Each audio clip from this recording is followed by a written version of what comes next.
Natuntun na ang bahay ng Chinese national ni si Wen Yilin sa Valenzuela na di umano'y tunay na biological mother ni Mayor Alice Guo at ito ang nakakapanindig balahibo na kanilang natuklasan. Halina't sabay-sabay nating panuorin at alamin ang videong ito na tiyak na ikakagulat nyo. Ngunit bago tayo magpatuloy, huwag kalimutang i-like, share, subscribe, and click the notification bell for more updates and for more upcoming videos. Maraming salamat! Natunto ng bahay na ito sa Valenzuela City sa address na idiniklara ni Bamban Tarlac Mayor Alice Guo na lokasyon ng ilang negosyo ng kanilang pamilya.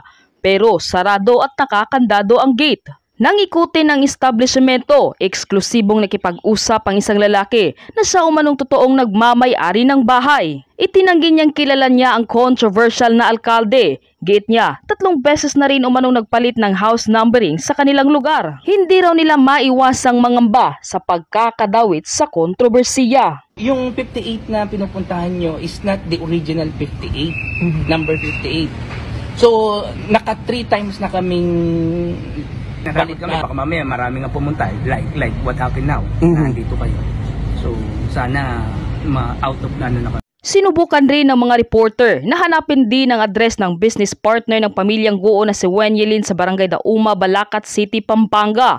Pero bigo rin silang mahanap ito. Matatandaang si Wen Yilin ang Chinese national na pinaniniwalaan ni Senator Win Gatchalian na tunay na ina ni Mayor Alice Guo. Pero hindi siya kilala ng mga residente roon. Pero si Senator Risa Hontiveros, lalong tumibay ang hinala na hindi lang business partner ng mga Guo si Wen Yilin. Base kasi sa mga dokumentong nakuha niya mula sa Security and Exchange Commission o SEC, lumabas na bukod sa QGG Farm, may 6 pa na kumpanya sina Mayor Alice Guo. Sa 7 yan ay consistent o hindi nawawala sa listahan ng mga may-ari si Wen Yilin, kasama ang alkalde, mga kapatid niyang sina Sheila at Shimin Leal Guo, at amang si Zian Zungo ang Hilito Guo. Tingin tuloy ni Senator Risa Hontiveros, baka asawa talaga ng tatay ni Mayor Alice si Wen Yilin, lalo't nakita sa travel records nila na halos 10 beses na silang nag-abroad na magkasama. Pero muling iginiit ng kampo ni Mayor Alice Guo na pinay ang kanyang ina at hindi si Wen Yilin para magkaalaman na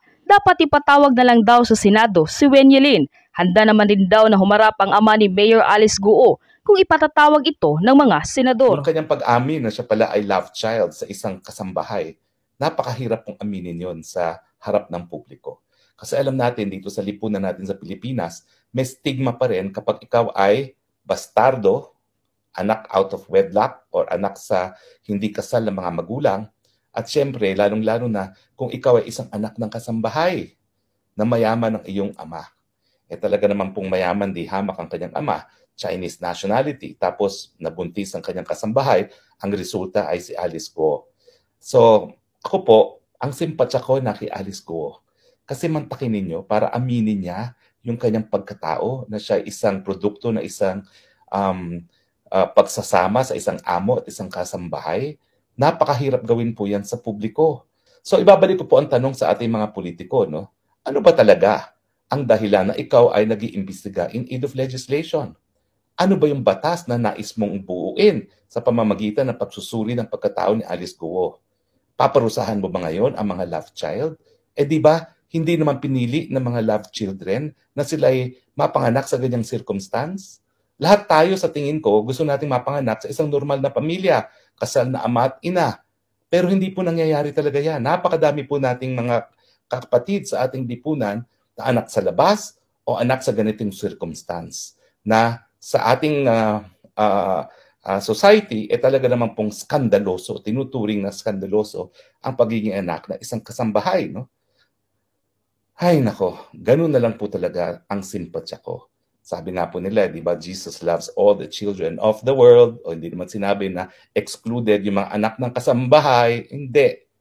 Lahat po tayo, gawain ng Panginoon, lahat tayo ay minamahal ng ating Panginoon. Natural lang, gustong sabihin ni Alice Guo na sinabi niya na ordinaryo siyang mamamayan, may magulang, itinatago sa mata ng lipunan. Kasi nga po, pag ikaw itinanong, sino bang nanay niyan? Di lalabas kung sino ang nanay, kasambahay, di kahihiyan. Kaya ako po, naniniwala ako na yan yung dahilan kung bakit itinago siya doon sa loob ng kanilang farm. Now, sabi nung Senator Hontiveros, ordinaryo kang mamamayan, pero meron kang helicopter. Ano naman ngayon? Alam niyo naman ho, sa kanyang testimonya, sila ay nagbababoy. Pero hindi po ordinaryong pagbababoy yan, ha? Imported na baboy po ata, sang-ayon dun sa aking mga nakakakilala kay Mayor Alice Go na mga taga-Bamban, hindi sila nagbebenta ng baboy para ikilo-kilo. Ang binibenta nila, mga inahin na imported na Dutch. Alam ko po yan. 42,000. Meron silang 3,000 heads na inahin. 42,000 na tagwa 1,000. Ang 42,000, 42 million, di ba po? 42 million. Kaso, times 3 pa. So it will be 100 something million. Hindi naman po yan one-time deal lang. Tuloy-tuloy yan. So siguro po, talagang kung hindi bababa ng 300 million kada taon ang kanilang kinikita. Pero malaki rin po ang kapital nila kasi na-import nga nila yung kanilang mga inahin galing pa sa Europe. At saka siyempre, pakain yan, yung pataba, at saka yung biosecurity, kasi kapag yan po ay napasukan ng ASF, patay lahat yan. So, kinakailangan talaga kontrolado environment, at ito yung makikita nyo na parang naka-air condition pa yung mga baboy. Kung 42,000 naman kada ilo, aircon po talaga yan. So, ibig sabihin, kasalanan bang maging mayaman?